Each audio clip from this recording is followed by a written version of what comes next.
आज हम बनाएंगे रेस्टोरेंट स्टाइल एकदम सुपर सॉफ्ट नान रोटी, वो भी बिना अवन बिना तंदूर, नॉर्मल लोहे के तवे पर। आप देखेंगे कि बनाना कितना इजी है और बनाने में टाइम भी बहुत कम लगता है। बहुत ही आसानी से बनाकर तैयार कर सकते हैं। नमस्ते दोस्तों, स्वागत है आप सभी का हमारे यूट्यूब चैनल सुमन किचन में।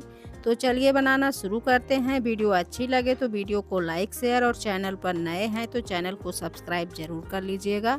एकदम सुपर सॉफ्ट फ्लफी नान बनाने के लिए सबसे पहले एक मिक्सिंग बाउल में डालेंगे 1 कप हल्का गर्म दूध और इसी के साथ डालेंगे इसमें 1/4 कप दही। तो ये एकदम फ्रेश दही है, खट्टी बिल्कुल भी नहीं है। इसी के साथ डालेंगे 3 टेबल स्पून तेल। तो आप चाहें तो यहाँ पर तेल की जगह घी का भी यूज कर सकते हैं। और साथ ही डालेंगे 1 टीस्पून नमक और इसी के साथ डालेंगे 1 टीस्पून चीनी।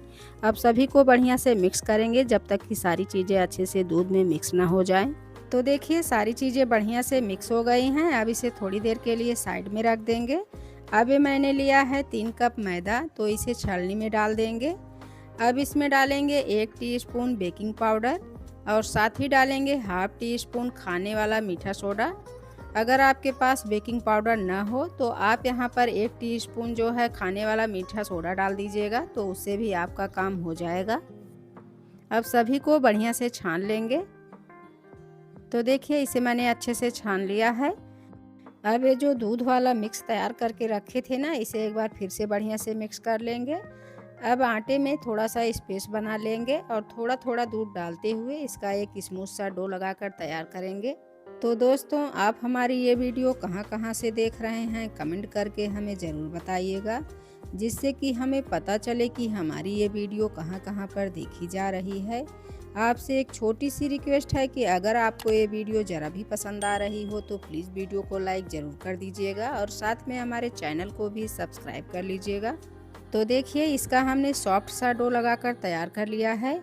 अब क्या करेंगे, इसके ऊपर से हल्का सा तेल लगा देंगे। तो आप तेल या घी कुछ भी ले सकते हैं। इस तरह से ऊपर से आटे पर बढ़िया से कोट कर देंगे।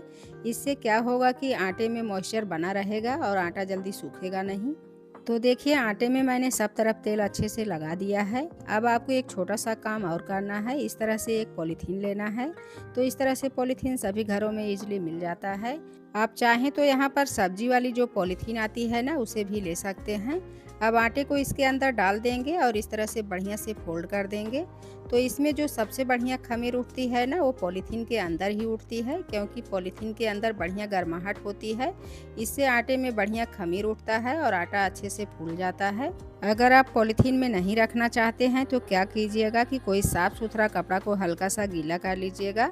उसके बाद आटे को अच्छे से कवर कर दीजिएगा और कवर करने के बाद ऊपर से किसी बर्तन से ढक दीजिएगा और ढककर इसे इसी तरह से कम आधा घंटा या फिर 1 घंटे के लिए छोड़ दीजिएगा। तो मिनिमम इसे आधे घंटे के लिए तो छोड़ना ही छोड़ना है, या फिर आप चाहें तो 1 घंटे के लिए भी छोड़ सकते हैं। ये देखिए इसे मैंने 1 घंटे के लिए रेस्ट पर छोड़ दिया था। तो चलिए अब इसे पॉलीथीन से बाहर निकाल लेते हैं। और आप देख सकते हैं आटा कितना बढ़िया से फूल गया है। ये एकदम बढ़िया से फूल कर स्ट्रेचेबल आटा बनकर तैयार हुआ है। तो अब क्या करेंगे, इसे एक बार बढ़िया से फिर से हाथ से मसलते हुए स्मूथ कर लेंगे।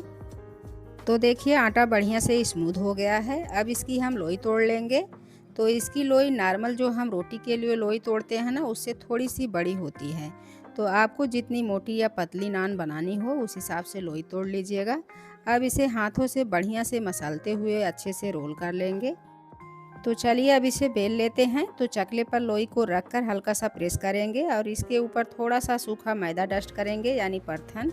और अब इसे बेलेंगे। तो यहाँ पर मैं इसे ओवल शेप में बेल रही हूँ, क्योंकि रेस्टोरेंट में जो नान बनाई जाती है ना, वो ओवल शेप में ही बनाई जाती है। तो यहाँ पर मैं बिल्कुल रेस्टोरेंट स्टाइल में बना रही हूँ, इसलिए ओवल शेप में बेल रही हूँ। अगर आप ओवल शेप में नहीं बेल पा रहे हैं तो गोल शेप में भी बेल सकते हैं। बस देखने का अंतर होता है, लुक लगना चाहिए कि हम रेस्टोरेंट की नान खा रहे हैं। तो देखिए इसे हमने बिल्कुल बढ़िया से ओवल शेप में बेल लिया है। अब इसे हम एकदम रेस्टोरेंट वाला लुक देने वाले हैं। तो उसके लिए ये मैंने थोड़ी सी बारीक कटी हुई हरी धनिया की पत्तियां ली हैं, इसके ऊपर बराबर से फैला देंगे। और अब इसी के साथ इसके ऊपर डाल देंगे थोड़ी सी कलौंजी, यानी जिसे मंगरेल भी कहते हैं। अगर आपके पास कलौंजी ना हो तो आप यहाँ पर जो काला वाला तिल होता है ना, उसका भी यूज कर सकते हैं। अब इस तरह से इसके ऊपर हल्का हल्का सा बेलन चला देंगे ताकि कलौंजी और धनिया की पत्ती जो है ना रोटी पर अच्छे से चिपक जाए। अब हम रोटी को करेंगे उल्टा। तो यहाँ पर नान बनाने का सबसे ज़रूरी पॉइंट, इस तरह से पानी लेंगे और रोटी पर सब तरफ बढ़िया से लगा देंगे। तो आप चाहें तो स्पून से या फिर ब्रश से रोटी पर चारों तरफ अच्छे से पानी लगा दीजिएगा। खासकर किनारों पर अच्छे से लगा दीजिएगा, वरना रोटी तवे पर चिपकेगी नहीं और आप इसे नान की तरह सेक नहीं पाएंगे। अब हम इस तरह से रोटी को उठा लेंगे। तो जो पानी वाला साइड है ना, इसे हम ऊपर की तरफ रखेंगे और इधर तवा गरम होने के लिए रख दिए थे, तो तवा बढ़िया से गरम हो गया है। अब ये जो पानी वाला साइड है ना, इसे हम तवे पर नीचे की तरफ रखेंगे। तो जब रोटी को तवे पर रखें ना, तो तवा अच्छा गर्म होना चाहिए और गैस की फ्लेम हाई होनी चाहिए। तो देखिए इस पे कैसे बबल्स आने शुरू हो गए हैं। तो एकदम परफेक्ट नान बनने की यही पहचान है कि इस पे इस तरह से बबल्स आने लगते हैं।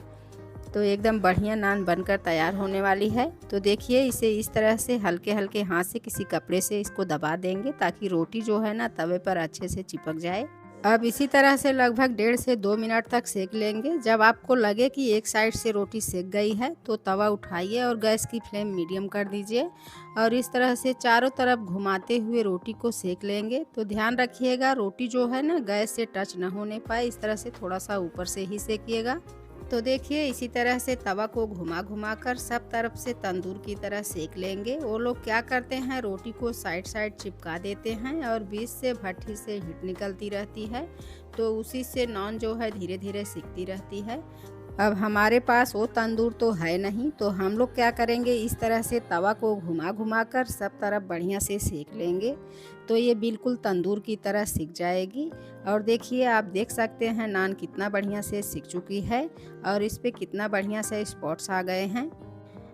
अब इस पर हम लगा देंगे हल्का सा घी। आप चाहें तो बटर भी लगा सकते हैं या फिर आप चाहें तो इसे अलग से प्लेट में निकाल कर खाते समय घी या बटर लगा सकते हैं।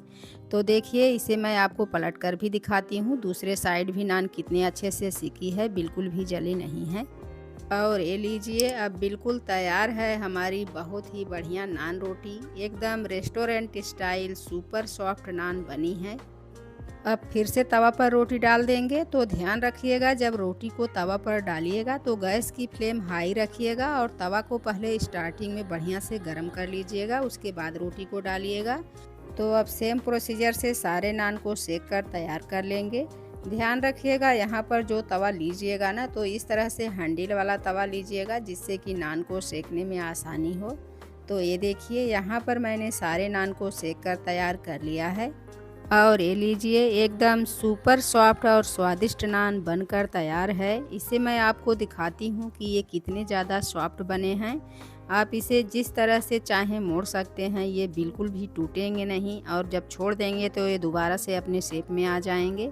तो आप समझ सकते हैं कि ये कितने ज़्यादा सुपर सॉफ्ट बनकर तैयार हुए हैं। तो आप भी इस तरीके से एक बार ट्राई ज़रूर कीजिएगा।